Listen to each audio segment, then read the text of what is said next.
ప్రజలతో కలిసిపోయి వారి కష్టసుఖాలను తెలుసుకోవడం రాజకీయ నాయకులకు చాలా ముఖ్యం. సమస్యల పరిష్కారానికి ఆయా వర్గాల వారికి ఉండే అనేక సమస్యలపై అవగాహనకు ఇది ఎంతో అవసరం. ఈ విషయంలో ఏపీ సీఎం చంద్రబాబు నాయుడు ప్రత్యేకత చూపిస్తున్నారు.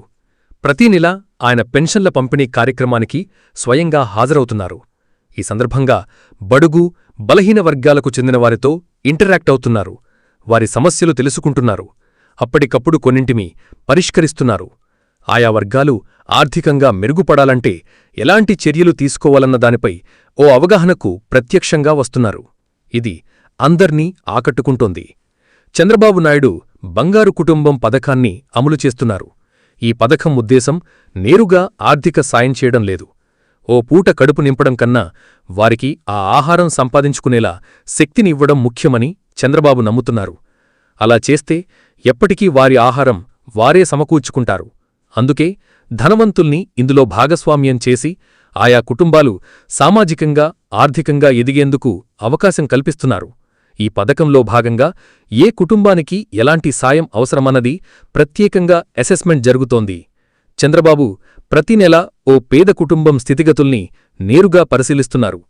అందులో అన్ని వర్గాల వారు ఉంటున్నారు.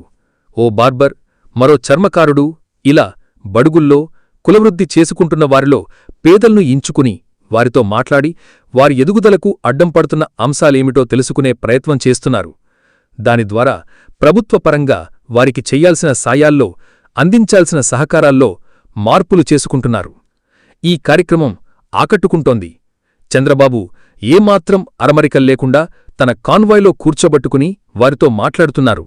వారి ఇంటికి వెళ్లి వారితో పాటు కూర్చుని ప్రత్యేక ఏర్పాట్లు లేకుండా వారి కుటుంబ సభ్యుడిలాగా మారి బతుకులు మారుతాయని భరోసా ఇస్తున్నారు.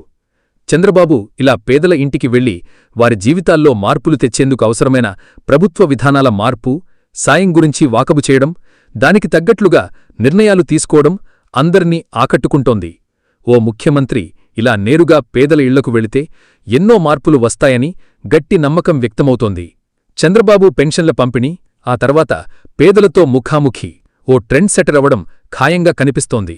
దీనివల్ల ఆయా వర్గాలు ఆర్థికంగా బలపడే నిర్ణయాలు తీసుకోగలిగితే సూపర్ సక్సెస్ అయినట్లే.